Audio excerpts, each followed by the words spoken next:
In this section, we're going to look at graphing quadratic equations that are not in the form of the previous section.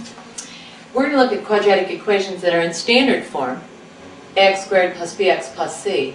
And we're going to get them into the form that we graphed in the last section, which is a times a binomial squared, x minus h, that quantity squared, plus the constant k.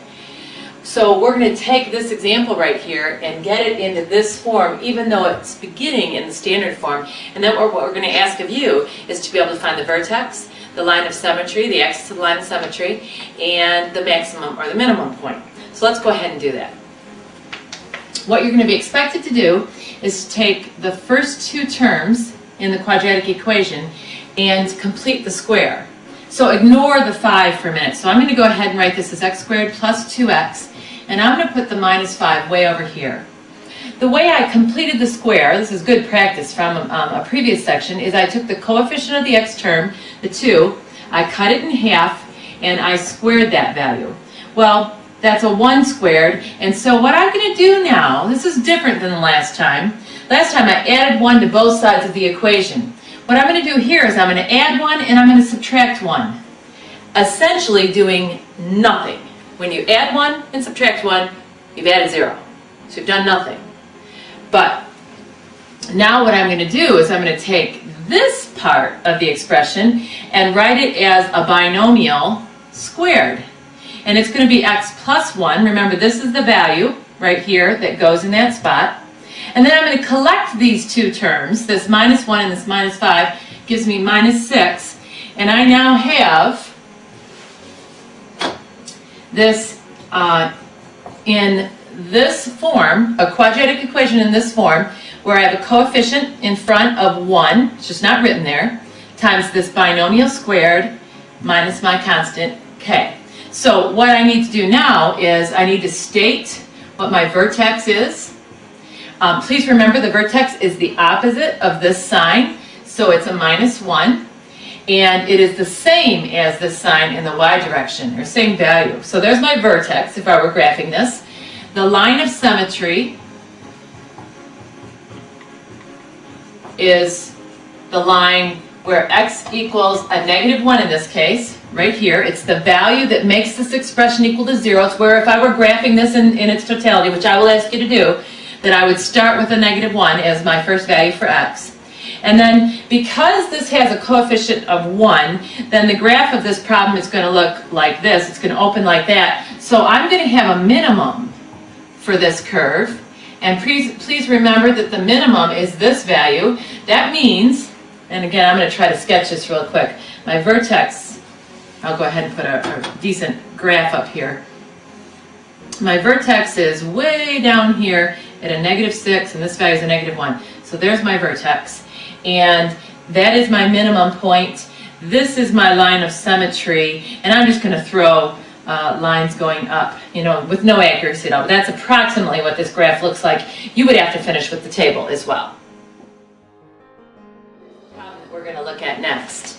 If I'm going to complete the square on this problem, however, like before, I can't have a coefficient in front of the x squared term. So before what we did is we divided both sides of the equation by 4 to make that a 1x squared. Here what we're going to do is we're going to factor a 4 out of just the first two terms. You got to be careful, it's very interesting. So I'm going to focus on these two terms right here, and I'm going to factor a 4 out. All right. And then now I'm going to work at completing the square right here. Now this happens to be the same problem as I had just a minute ago. The 2 divided by 2 is 1, and when I square that, I get 1. So my next step is going to involve adding 1 right there and subtracting 1 and keeping it in the parentheses. I am attempting to complete the square in the parentheses right now, so I got to keep that in there.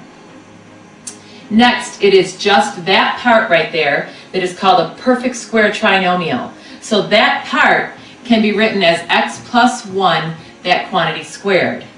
And I'm going to bring my 4 out in front. Here's the part that can probably get you very easily. This 4 right here needs to be multiplied by that negative 1.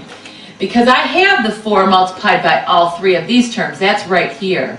But 4 times this -1 is a -4, plus that 1 right there will leave me with, finally, I'm completed here, 4 times x plus 1, that quantity squared, a -4 and a +1 is a -3.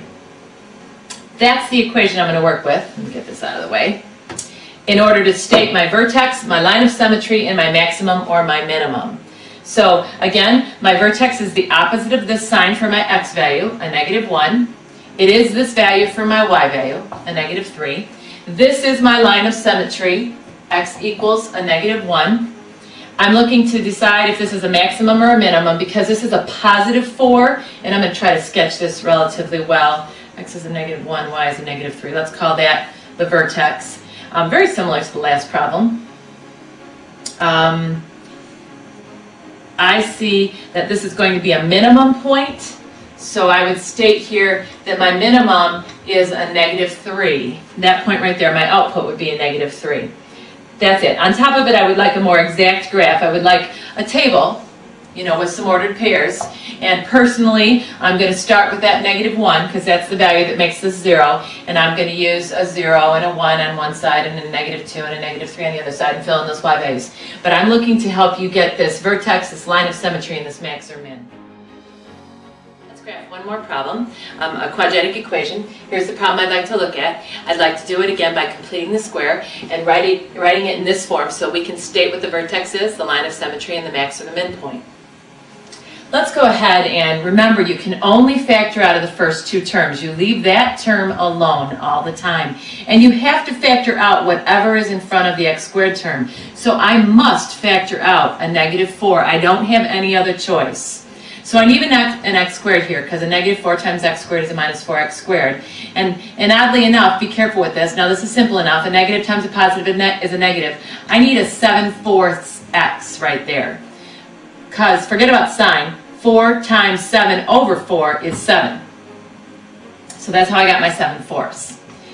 Next, I have to complete the square, and that's a pretty formidable task because I've got a 7/4 in front of x right here, and I'm leaving myself some room right here. So I've got to take 7/4, I've got to take half of it, remember that's how you complete the square, and then I got to square that value. Well, that value is 7/8, and 7/8 squared is 49/64. So that's the value I'm going to add and subtract.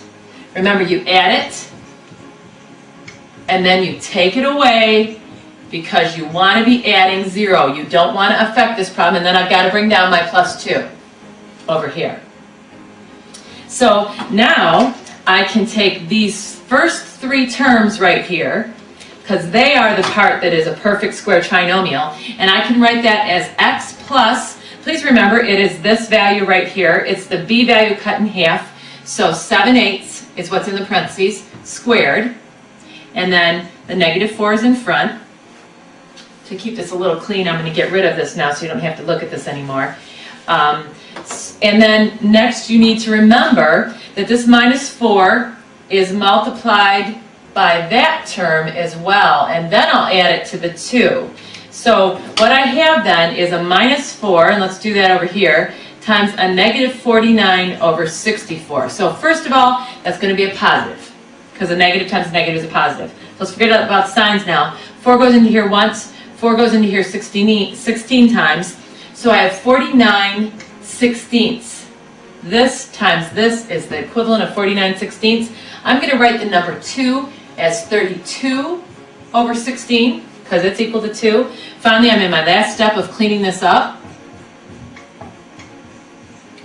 And 49 and 32 adds to be 81/16. And I am ready to state my vertex. Let's go with that first. I think I might have some room over here. I'm going to state what I'm putting down, and I'll put it right below.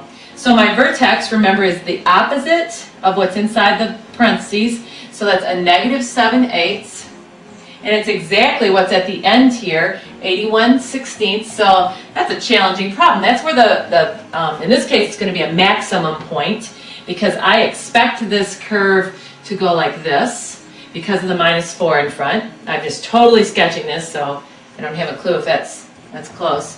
My line of symmetry is actually, if this were correct, my line of symmetry is at that -7/8, the opposite of this. So that's the line where x is equal to a -7/8. And then again, because I know the curve goes like this, I know it has a maximum point, not a minimum. And my maximum point is this 81/16. Or you can reduce it, I believe that's close to 5. So if I had really drawn this correctly, this point right here is a -7/8 and about 5 there. Again, it's not exactly, but there's my vertex, my line of symmetry, those match, my y value and my maximum match. And I have successfully given those values. I would ask you to also graph this equation accurately. This is not an accurate graph. The second objective in this section is to take a quadratic equation and to find its y-intercepts and its x-intercepts. I've got an equation up here that we're going to work. I do want to remind you that the x-intercepts are the values where it crosses the x-axis, and that's the solutions to the equation. We learned how to do that in section 1 by factoring, by graphing it and looking at the points where it crosses the x-axis, by completing the square, and by using the quadratic formula. So we learned how to solve an equation 4 different ways. And the x-intercepts were the solutions to the equation if they were real solutions, remember. So we're going to look first at the concept of a y-intercept. If you just think about, please, just think about a sketch. The point where a graph crosses the y-axis, which is the y-intercept, anywhere along that line, my x value is equal to 0. So when I'm asking you for a y-intercept, I want you to find y when x is equal to 0. So I want you to substitute 0 in here for x. So 0 squared is 0. 10 times 0 is 0. Add 21 to all of that, and you get 21. So my y-intercept is where x is 0, y is 21. If I were trying to graph this, that means, let's say these are increments of 5, then I'm right up there. Again, if this is 5, 10, 15, 20, there's my y-intercept. All right? My x-intercepts are those points where y is equal to 0, because anywhere along this x-axis, I don't care what my x values are, but y is always equal to 0 here. So this notation of f of x right there, the whole thing, I want to say, I'm going to divide this, that is 0, and it is equal to the right side, x squared plus 10x plus 21. That means I have to solve this quadratic equation for x. I've written this one, so it's fairly easy to just factor and solve and use the zero product rule. You could graph it, you could use a quadratic formula, you can complete the square, but it's awfully darn easy to solve this one by factoring. 7 times 3 is 21, and 7 plus 3 is equal to 10. And then I use the zero product rule, so I take x plus 7 and set it equal to 0, x plus 3 set it equal to 0. I state my two solutions of a -7 and a -3, and what that means, and I'm going to try to keep even increments over here, I'm going to call this a -5 and a -10. Then this x-intercept is right here, and this x-intercept is about right here, and so my vertex is somewhere down right here. Now I haven't figured that out yet, and I don't care to. What I want to know here is my y-intercepts and my x-intercepts. So I would say here that my x-intercepts are a -7, 0 and a -3, 0. Those are my intercepts. And again, if I wanted to try to get a little sketch going to this, I'd have something like that. There's where it crosses the x-axis, and there's where it crosses the y-axis. That's the second objective for this section. The section's complete. We will next look at a couple of applications, and we'll look at some modeling work where we're going to take data and write quadratic equations to fit that data. We have to have 3 points to do that, or 3 ordered pairs to do that. That's what the next section's about.